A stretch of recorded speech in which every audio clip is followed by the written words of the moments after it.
Dawson Rider here. This is going to be my review for Power Rangers issue 20. This was overall, I think, a really solid issue. We pick up where we left off, technically both in Power Rangers and Mighty Orphan Power Rangers. Well, Jason's almost there. Too far, but pick up where we left off, where something happened, I guess, to Jason's mom, which I was a bit confused by because I thought it was something wrong with his dad before, and I guess that was the case. They wind up clarifying that it was basically a freak thing, and his dad still is sick. So, I don't know, it was just confusing. I thought maybe, oh, did the timeline change or something? I was thinking way too deep into it. But the beginning of the issue basically just has a lot of really good character interactions, since all the Rangers from Mighty Morphin and Power Rangers are in one place. There's all kinds of nice little moments, like Zach showing everybody some footage of Journey from the space station, little moments of Tommy and Jason talking about the current situation of what they're going through Ranger-related.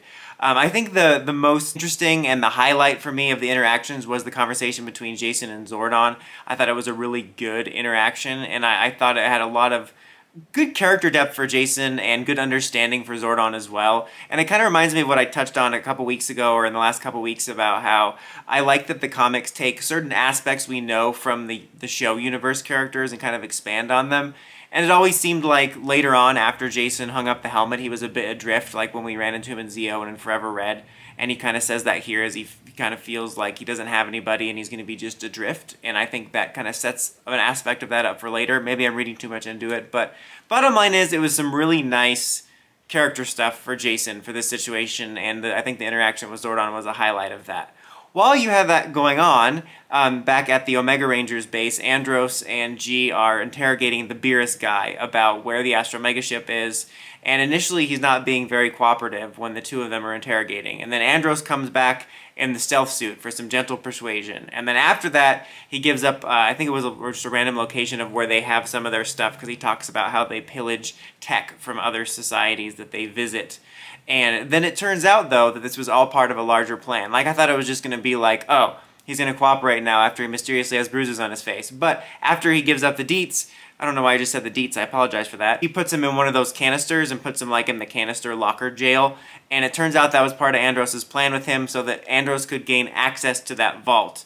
And he frees the guy as part of the plan, but then he winds up blowing him away. I'm like, holy crap, I did not expect that. I really think the sort of darker proto-version of Andros we have right now is really interesting. But he's communicating with this mysterious voice, this mysterious canister that he's going to let out, which winds up being what is pretty obviously going to be the Death Ranger. Death Ranger was this character that was announced recently that they're going to be delving into the backstory of in a Power Rangers Unlimited story.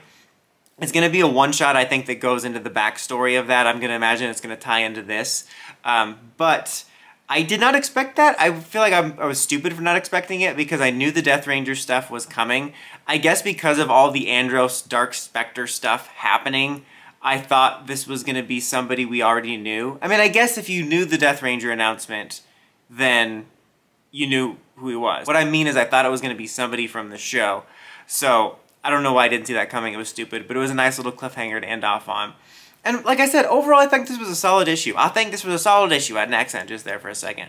Like, I think it was a really strong, more character-driven issue, but I also like that it obviously furthered the next plot in kind of like an interlude way, which was really neat. A really nice cliffhanger to end it on. And I think it was really cool, too, the way they drew parallels between the loss that Jason and Andros have endured, especially since they sort of drew that parallel a couple weeks ago when Jason was like, well, I can't really relate as much, but now he obviously can. And I thought that was kind of really nice, especially with the storylines running in tandem, and them being in different places, and Jason even saying he's jealous of the way Andros can channel his energies into being a Ranger, and obviously he's channeling that a little bit more negatively than you would like. But I think it was a really interesting, solid issue. I'm going to give it a 4. Again, I really like the character-driven stuff, and I think that was great here. I like that we were able to sort of, in a way, slow things down and have some nice character moments that kind of delved more into the characters themselves, but we also continue to further the ongoing plot.